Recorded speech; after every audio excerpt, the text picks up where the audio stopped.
Hello, ओम नमः शिवाय, जय भोलेनाथ। आशा है कि आप सब लोग बहुत अच्छे होंगे। ये जो हम रीडिंग करने जा रहे हैं वो देखेंगे कि आपके पार्टनर की करंट एनर्जी इस वक्त क्या है, आपके पार्टनर इस वक्त आपके लिए क्या फील कर रहे हैं, उनके दिल दिमाग में इस वक्त क्या चल रहा है। तो आपको रीडिंग देखने से पहले ही मैं बता देती हूँ, ये एक टाइमलेस रीडिंग होने वाली है। तो इस टाइमलेस रीडिंग को आप लोग टाइमलेस की तरह ही देखें। उसके साथ मैं कुछ कार्ड्स निकाल दूंगी।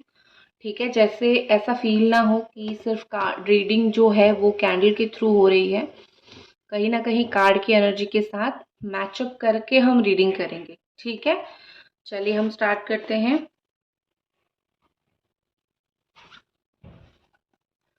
तो कार्ड में निकाल के रख देती हूँ और फिर जो है वो रीडिंग स्टार्ट करती हूँ।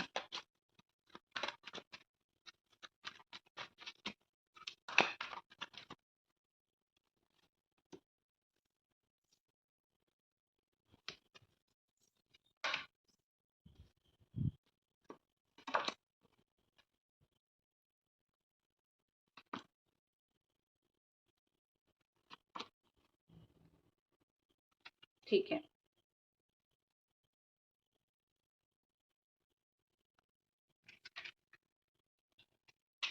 आपको थोड़ा सा आंख बंद करके अपने पार्टनर के बारे में सोचना है ताकि उनकी जो एनर्जी है वो बहुत अच्छी तरीके से मिल पाए और आप उनकी एनर्जी के हिसाब से मैच कर पाओ और आपको जो है बिल्कुल सही सही तरीके से चीजें समझ आए।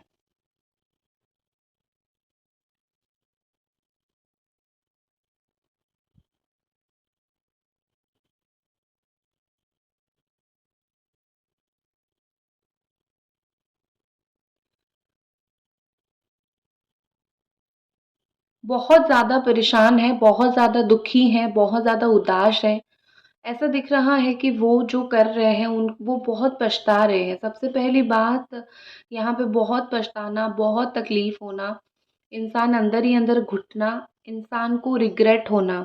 बहुत ज़्यादा उनको ज़िंदगी में जो है वो रिग्रेट हो रहा है कि काश मैं जो है इस इंसान की बात को समझ पाता या फिर इस इंसान की बात को मैं समझ पाती। उनको इस चीज़ का रिग्रेट नहीं है कि उन्होंने गलत किया, या फिर अगर उस चीज़ का रिग्रेट भी है तो वो चीज़ नहीं है। उनको ज़्यादा बुरा लग रहा है कि वो आपको समझे नहीं, वो आपके साथ चीज़ों को सही तरीके से आगे लेके नहीं गए। कहीं न कहीं यहाँ पे ऐसा लग रहा है कि आपके जो पार्टनर है वो बहुत दिन से सोच रहे हैं कि आपको आके बोले कि उनके दिमाग में क्या चल रहा है, वो कितने परेशान हैं, वो कितने टेंशन में हैं, वो कितने दुखी हैं। अगर मौका मिले तो वो रिश्ते को सुधारना ज़रूर चाहेंगे, अगर मौका मिले तो वो आपसे माफ़ी ज़रूर मांगना चाहेंगे, लेकिन उनसे वो चीज़ नहीं हो रही है। कहीं न कहीं रायता बहुत फैल चुका है, ठीक है? बहुत ज़्यादा रायता फैल चुका है और इनके बस की बात नहीं है। उनको ऐसा लग रहा है कि मेरे बस की बात नहीं है चीज़ें सँभालना। ये इंसान कितना भी हो सके अपने दिल दिमाग को कंट्रोल में रखने की कोशिश कर रहे हैं, क्योंकि उनको लगता है पता नहीं किस वक्त मुझे क्या फील हो और मेरे मुंह से क्या निकल जाए। कभी कभी उनको लगता है वो अपने मुंह से आपको माफ़ी मांग ले, तो कभी कभी उनको ऐसा लगता है कि नहीं, माफ़ी नहीं मांगूंगा तो मेरा इज्जत चला जाएगा। बहुत कंफ्यूज्ड मुझे दिख रहे हैं, या फिर थोड़ा सा ऐसा दिख रहा है जैसे कि दुख के मारे क्या करेंगे कुछ समझ नहीं आ रहा है उनको। वो अपनी लाइफ में हमेशा गलत लोगों को चुनते हैं, हमेशा अपनी लाइफ में गलत लोगों को रखते हैं। ये गलत लोगों को जो उन्होंने रखा है आज उसी का ही असर है कि वो इतना तकलीफ भोग रहे हैं, उस इतना प्रॉब्लम भोग रहे हैं। ठीक है, इनके लाइफ में जितनी भी तकलीफ उनको मिल रही है वो सिर्फ इनके वजह से ही मिल रहा है। उनको जो तकलीफ मिल रही है कोई और इस चीज़ का रिस्पॉन्सिबल नहीं है, गलती इनकी है, भुगतना भी इनको पड़ रहा है और भुगत भी यही इंसान रहे हैं। तो वो किसको दोष दें? ऐसा वो सोचते हैं कि ज़िंदगी में मैं किसको भला दोष दूँ? अगर मुझे ज़िंदगी ने कुछ सबक सिखाया है तो वो मेरी गलती की वजह से ही वो सबक ज़िंदगी ने मुझे सिखाया है। ठीक है? इसमें आपकी कोई दोष नहीं है, यहाँ पे आपने कुछ नहीं किया, आपने उनका ज़िंदगी जो है वो तबाह नहीं किया है। उल्टा इनको लगता है उन्होंने आपकी ज़िंदगी तबाह किया है, आपको ज़रूरत से ज़्यादा रुलाया है, जितना गलती आपकी नहीं था, जितना किस्मत में आपका ऐसा था कि मैं इस इंसान को प्यार दूँ, किस्मत है मैं इस इंसान को प्यार दूँ, उससे कहीं ज़्यादा आपने हमेशा प्यार दिया और इन्होंने हमेशा आपके प्यार को जो है वो ठुकराया।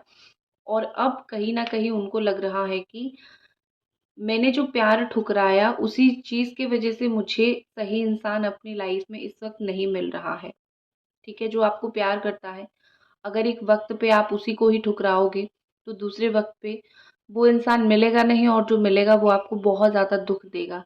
आपके पार्टनर बहुत भगवान से मिन्नतें कर रहे हैं कि अगर हो सके इस इंसान को मेरे लाइफ़ में आप वापस भेज दीजिए। अगर हो सके तो वो आपको कहीं न कहीं अपनी ज़िंदगी में दोबारा पाना चाहते हैं। लेकिन वो लड़ाई झगड़ा करके नहीं पाना चाहते हैं, वो आर्गुमेंट्स करके नहीं पाना चाहते, वो सिंपल तरीके से अच्छे इंसान बन के वो पाना चाहते हैं। कहीं न कहीं उनको ये लग रहा है कि इस रिश्ते में जो प्यार था, उस प्यार का मैंने वो प्यार ख़त्म तो नहीं हुआ है, लेकिन वो जो लेवल का प्यार था, वो मैंने उसको बहुत गिरा दिया। आपका प्यार अभी तक ख़त्म नहीं हुआ है, आप अभी तक उनसे बहुत प्यार करते हो। ये चीज़ का उनको बहुत अच्छे से अंदाज़ा है कि ये इंसान मुझे बहुत अच्छे से प्यार करता है।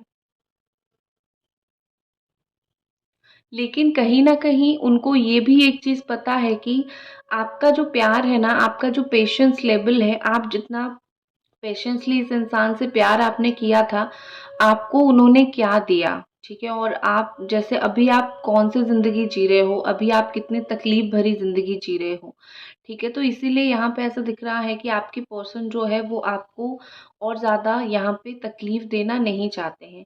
ये पर्सन चाहे आप दोनों का किसी भी तरीके का अफ़ेयर हो, चाहे आपका एक्स्ट्रा मैरिटल का अफ़ेयर हो, चाहे आपका किसी भी तरीके का अफ़ेयर हो, कहीं न कहीं मुझे लग रहा है कि आपके पर्सन जो है वो इस अफ़ेयर को कंटिन्यू रखना चाहते हैं। वो कभी भी इस अफ़ेयर को ख़त्म करना नहीं चाहते हैं। वो चुप हैं, वो चीज़ों को देख रहे हैं। दूसरे लोगों से वो आकर्षित हो जाते हैं और अगर उन्होंने कहीं भी कोई और किसी के साथ बात किया था, तो वो आपको बस यही बोलना चाहते हैं कि वो मेरा एक अट्रैक्शन था, वो मेरा एक आकर्षण था। मैंने ना जानबूझ के वो चीज़ किया और ना मैं फ्यूचर में जानबूझ के वो चीज़ करूँगा या फिर करूँगी। मुझसे गलती हो गई, मुझको माफ़ कर दो। अगर हो सके तो मुझको प्यार दो, ठीक है? ये पर्सन किस मुँह से आपको बोले कि वो चाहते हैं कि फिर से आप दोबारा उनके ऊपर भरोसा करो, क्योंकि हर एक इंसान अगर आपको एक बार धोखा मिला है, आप क्या ब्रह्मांड में कोई जो है, वो इस इंसान के ऊपर बिलीव नहीं करेगा। तो वो किस मुँह से आपको बोले, तो कोई भी मुँह से वो आपको बोलना नहीं चाहते हैं, लेकिन उनको दिल से ये चाहते हैं, दिल से उनको ये चीज़ पता है कि ये सामने वाले इंसान को मैं अभी भी प्यार करता हूँ, इसको मैं ख्वाब में देखता हूँ या फिर ख्वाब में देखती हूँ, तो ये मुझे चाहिए, किसी भी कीमत पे ये सामने वाला इंसान मुझे चाहिए। लेकिन जो एक बोलते हैं ना कि प्यार को आप कभी भी ज़िद से हासिल नहीं कर सकते हो, आप प्यार को हमेशा प्यार से हासिल करोगे। तो आपके पार्टनर कोई भी आपके ऊपर प्रेशर, कोई भी आपके ऊपर ज़िद नहीं डालना चाहते हैं, वो आपको खुशी-खुशी अपनी लाइफ़ में लेना चाहते हैं। वो ये भी नहीं चाहते हैं कि आप जो है कोई भी प्रेशर में इनके लाइफ़ में आओ, ठीक है? वो चाहते हैं अगर वो आपको अपनी लाइफ़ में लेते हैं, आपको ढेर सारी खुशी मिले, आप ढेर सारा खुशी अपनी ज़िंदगी में पाओ, हँसी-खुशी के साथ इस इंसान के साथ जियो। उनको कहीं न कहीं ये लग रहा है कि देखो, ऐसा लग रहा है कि आपके पार्टनर जो है ऐसे हैं कि सबको देते हैं, ठीक है? ज़िंदगी में सबको देते हैं, फाइनेंशियली पैसा सबको देते हैं, हेल्प सबको करते हैं। मतलब उनका नेचर है, गिविंग एनर्जी उनका नेचर है। और ये जो नेचर उनका है इसी नेचर की वज़ह से ही सब लोग उनके पीछे पड़ते हैं, इसी नेचर की वज़ह से सब लोग जो है उनके साथ रहना चाहते हैं। कभी-कभी आपको भी ऐसा लगता होगा कि मतलब आप देखते होंगे कि ये इंसान उनसे वाहवाही लूटने की कोशिश कर रहा है, वो इंसान उनसे पैसे लेने की कोशिश कर रहा है, अपने घरवाले साथ नहीं दे रहे हैं। आपको भी ये चीज़ लगता है लेकिन ये बात आपकी वो सुनते कहाँ हैं। और हो सकता है कि इनके पास सजेशंस बहुत अच्छे होते हैं, ये लोगों को सजेशन बहुत अच्छा देते हैं। तो आपको ऐसा लगता होगा कि ये लोगों को सजेशन देते हैं लेकिन लेकिन जब हमारे रिश्ते की बारी आती है, जब हमारी प्यार की बारी आती है तो सजेशन ये हमें क्यों नहीं देते हैं या फिर हमारे रिश्ते को ये क्यों नहीं समझते हैं। कारण मुझे ये दिख रहा है कि ये इंसान किसके पास जाके अपनी जो है पूरा करें, ज़िद पूरा करें। उनको आप एक ईज़ी ऑप्शन दिखते हो, उनको आप एक सही ऑप्शन दिखते हो। उनको कहीं न कहीं लगता है कि ये इंसान अगर मेरे लाइफ़ में है, ये मेरा हर एक ज़िद सह लेगा या फिर मेरी हर एक ज़िद सह लेगी। खुशी-खुशी मेरे साथ वक़्त बिताने के लिए ये इंसान जो है, वो रेडी हो जाएगा। तो किसी भी हालत में मैं इस इंसान को पास में रखूँगा या फिर रखूँगी। प्यार उनको है, बहुत शिद्दत से उनको प्यार है। ठीक है? लेकिन कभी-कभी बुद्धि जो है वो भ्रष्ट हो जाती है। कोई भी इंसान हो जब उसका समय खराब होता है, उसकी बुद्धि बहुत बुरी तरीके से भ्रष्ट हो जाता है और जब बुद्धि भ्रष्ट हो जाती है तो कुछ भी कर लो, कितना भी समझा लो, कितना भी अच्छा बोल लो, वो इंसान समझेगा ही नहीं। तो मुझे यहाँ पे ये दिख रहा है कि आपके पार्टनर इसीलिए नहीं समझ रहे हैं क्योंकि उनका राहु काल चल रहा है, क्योंकि उनका समय अच्छा नहीं चल रहा है। ये एक हाथ में अपना दिल पकड़ के बैठे हैं, अपना प्यार पकड़ के बैठे हैं, तो दूसरे हाथ में इन्हीं के हाथ में ही सब कुछ है, ठीक है? आपके पार्टनर कोई भी चीज़ जल्दबाज़ी नहीं करते हैं, ये हमेशा हर एक चीज़ को 10 बार सोचते हैं, चाहे कुछ भी करना हो। अगर ये अपने 2 पैसे भी किसी को देते हैं ना, तो भी ये सोच समझ के ही देते हैं, ठीक है? क्योंकि 2 पैसे की कीमत भी उनको पता है, बहुत मुझे लगता है कि पैसों की इम्पोर्टेंस उनको बहुत अच्छे से पता है। तो यहाँ पे मुझे ऐसा लग रहा है कि अगर वो 2 पैसे किसी को इतना सोच समझ के देते हैं, तो अपने रिश्ते को तो वो किसी तरीके से दे सकते हैं। तो आपको मतलब आपको उनके ऊपर गुस्सा करना ही नहीं चाहिए, ठीक है? आपके पार्टनर जो है दुःख को बहुत देखते हैं कि दुःख को बहुत पास से देखते हैं कि इस चीज़ से तुमको तकलीफ़ हो रही है, तो दोबारा मैं ये चीज़ नहीं करूँगा। अभी भी मुझे ऐसा लग रहा है कि वो अपने आप के ऊपर कंट्रोल करने की कोशिश कर रहे हैं कि किस तरीके से मैं ये गलती कभी नहीं करूँगा या फिर मैं ये गलती कभी नहीं करूँगी। जो तुम्हें ना अच्छा लगता है, जो तुम्हें सही नहीं लगता है, वो चीज़ को मुझे दोबारा करना नहीं है, ठीक है? वो कोशिश कर रहे हैं अपने आप वो चेंज लाने की, अपने आप को वो बदलने की। ताकि थोड़ी आपको खुशी मिल सके, थोड़ी आप खुश हो सको। आपको उदास करके कितना दिन उनको जीना है, हार्ट अटैक थोड़ी देना है, ठीक है? आपके पर्सन कुछ ही दिनों से ऐसा दिख रहा है कि बहुत भगवान में मानने लगे हैं, बहुत स्पिरिचुअल होने लगे हैं, बहुत ज़्यादा कहीं न कहीं चीज़ों को समझने लगे हैं। ज़िंदगी जैसे होती है ना कि ज़िंदगी ऐसी ही है, तो हम जितना जल्दी भगवान के शरण में आ जाएँ, उतना ही अच्छा है। तो वो ज़िंदगी में भगवान का शरण, भगवान का चरण ही सब कुछ मानने लगे हैं। अगर ये देखो आपका ऐसा है कि आपके जो पार्टनर है ना वो आपको सच में प्यार करते हैं और उसी प्यार के खातिर ही वो जितना वेट करना है वो खुद भी वेट कर रहे हैं और उनको लग रहा है कि आप भी तो प्यार करते हो तो प्यार के खातिर आप भी तो वेट करोगे। आप थोड़ी उनको भूल जाओगे, आप थोड़ी उनको छोड़ के चले जाओगे। तो बेशुमार उनको आपके ऊपर बेशुमार भरोसा है। उनको ऐसा लग रहा है कि चाहे यहाँ पे कितना भी मेहनत करना पड़े, आपका वो चीज़ हो जाएगा दोनों के बीच में, ठीक है? चलो, अब मैं थोड़ी-सी कार्ड निकाल लेती हूँ।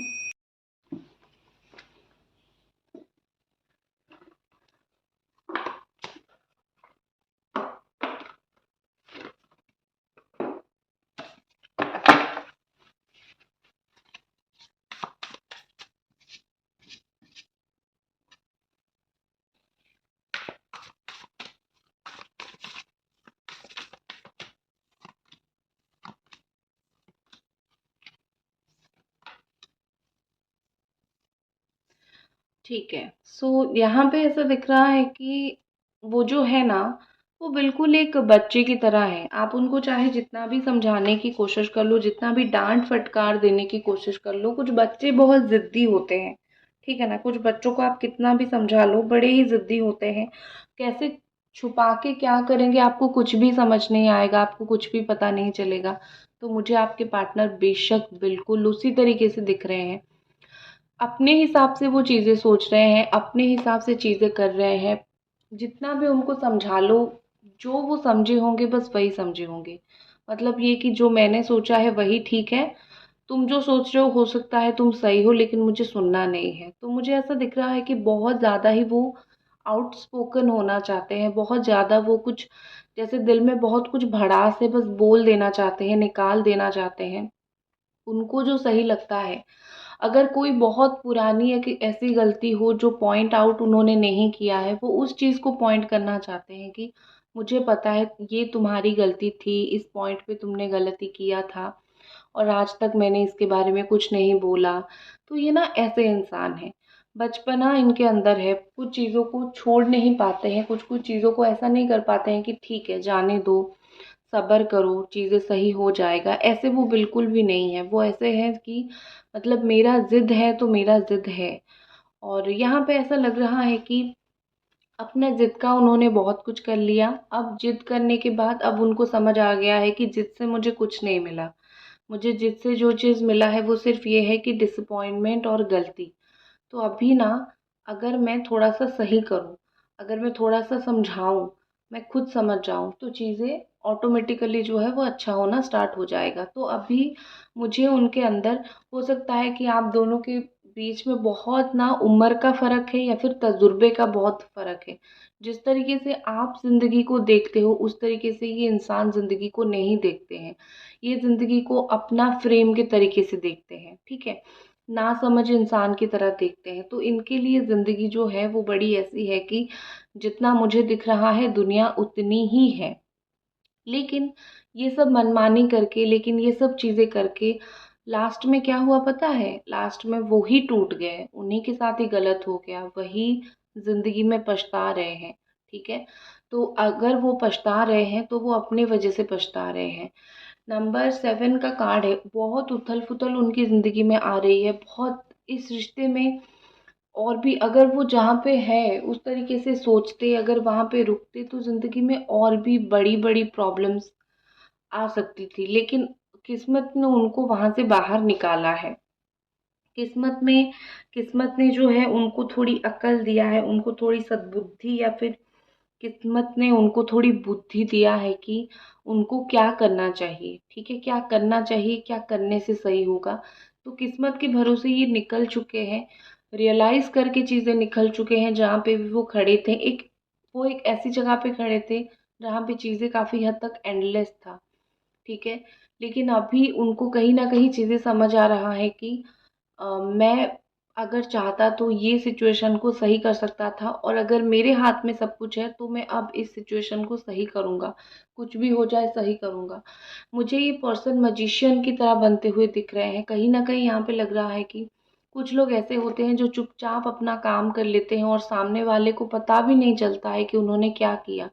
तो वो आपकी लाइफ में ऐसे ही आना चाहते हैं। वो आपकी लाइफ में उसी तरीके से ही प्रेज़ेंट है, ठीक है? आप चाहे काम कर रहे हो, आप चाहे किसी के साथ बात कर रहे हो, हर एक चीज़ के ऊपर इनका नज़र है। वो जैसे आपको अपना प्रॉपर्टी मानते हैं, वो मानते हैं कि जो है अ, मैं हर एक चीज़ के लिए तैयार हूँ। तुम जो भी बोलोगे, जो भी यहाँ पे और भी ज़्यादा डिफ़िकल्ट समय आएगा, मैं हर एक चीज़ के लिए तैयार हूँ इस रिश्ते में फ़ेस करने के लिए। लेकिन आखिरी कीमत मुझे ये चाहिए कि मुझे तुम चाहिए हो, ठीक है? मैं खुद भी तुम्हें छोड़ के क्यों ना चले जाऊँ, लेकिन आखिर कीमत मुझे तुम चाहिए हो, ठीक है?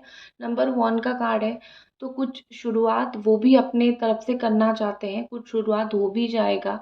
वो जितना भी चीज़ें जो है वो मुश्किल ही क्यों ना हो वो शुरुआत करेंगे।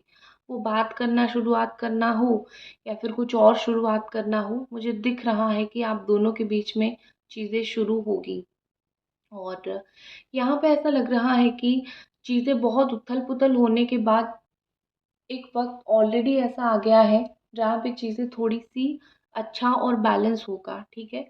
चीज़ें अच्छा बैलेंस होगा इसका मतलब ये है कि कहीं न कहीं आप दोनों के बीच में जितनी भी चीज़ें बिगड़ी थी, वो स्लोली, धीरे-धीरे चीज़ें सेटल लेवल पे आएँगी, ठीक है? मुझे आप बहुत मैनिफेस्ट करते हुए दिख रहे हो, ऐसा दिख रहा है कि बहुत बार मैनिफेस्ट कर रहे हो। ये मैनिफेस्टेशन आपका पूरा नहीं हो रहा है और आप कंप्लेन कर रहे हो। अगर आप अभी से सही तरीके से करते हो तो 1 महीने के अंदर आपकी कोई एक बड़ी-सी मैनिफेस्टेशन पूरा हो जाएगी। इसकी मैं बिल्कुल गारंटी देती हूँ, ठीक है? आपके पर्सन जो है, जिस जगह पे रुके थे और जिस जगह की वजह से आप दोनों का कभी-कभी जगह भी बहुत इम्पोर्टेंट होता है। आप कहाँ पे रहते हो, किससे बात करते हो, किसी को क्या शेयर करते हो, ये सब चीज़ें मोस्ट इम्पोर्टेंट होता है। तो ये जिसी के भी पास है, ये जिसके भी साथ थे, भगवान ने उनको बाहर निकाल दिया है। समय धीरे-धीरे जो है वो ख़त्म हो रहा था। लेकिन एंड मोमेंट पे इनको काफ़ी सारी चीज़ें समझ आई और ये वहाँ से निकल रहे हैं, ठीक है। तो टाइम इज़ एवरीथिंग, समय के हिसाब से चीज़ें करना चाहिए, ठीक है। अभी हम उनके आगे वाला एक्शन देख लेते हैं, आगे वो क्या करेंगे, आगे वो आपके लिए क्या करेंगे, क्या एक्शन वो लेंगे।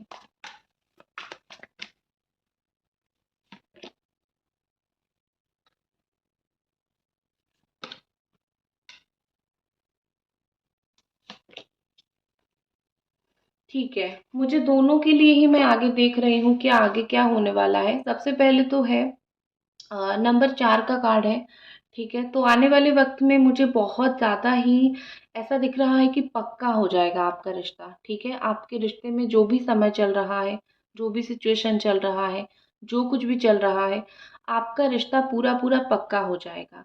ये इस रिश्ते को एक ऑर्गेनाइज़ वे में लेंगे, ये इस रिश्ते को इस तरीके से इस राह पे लेंगे, जिस राह पे आपको भी लगेगा कि हाँ, ये जो कर रहे हैं वो सही कर रहे हैं, तो आगे चीज़ें सही होगा। नाइट ऑफ एयर का कार्ड है। आने वाले वक़्त में ये पर्सन खुद को ही बड़ा मोटिवेटेड फ़ील करेंगे। उनको ऐसा लगेगा कि अभी तक तो मैं सोच रहा था सिर्फ़ बात करूँ, लेकिन अब मैं एक्शन लूँगा। 11-12 दिन के अंदर वो बिल्कुल डिसाइड कर लेंगे कि उनको कैसे एक्शन लेना है। उनको सिर्फ़ बात करनी है, क्या बात करनी है, कैसे बात करनी है, हर एक चीज़ वो फ़ैसला कर लेंगे। और आपके लिए स्ट्रेंथ का कार्ड निकला है।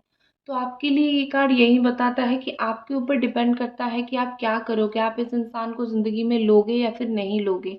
क्योंकि आपने भी बहुत कुछ झेला है, तो इतना झेलने के बाद भगवान तो आपको एक मौका देंगे ही कि भाई तुम भी एक मौका ले लो। अगर तुम्हें सही लगता है तो इस इंसान का साथ दो, अगर नहीं लगता है तो नहीं दो। तो भगवान तो आपको एक बड़ा-सा स्ट्रेंथ, एक मौका दे रहे हैं। तो आप देख लो, आपको क्या करना चाहिए। क्या सही है, यहाँ पे क्या गलत है। और एक चीज़ है कि आपको शायद आपकी किस्मत बुला रही है कि आप एक साइकिक बनो, या फिर एक होती है ना कि एक भगवान का आशीर्वाद मिलता है, तो आपका किस्मत हो सकता है कि आपको उसी तरीके से बुला रहा है। तो थोड़ा-सा वो आवाज़ भी आप ज़रूर सुनने की कोशिश करना, ठीक है? बस यहीं तक आपकी रीडिंग थी और आशा है कि आप लोगों को पसंद आएगी और मिलते हैं अगले रीडिंग पे। ख़याल रखिए अपना। Bye guys.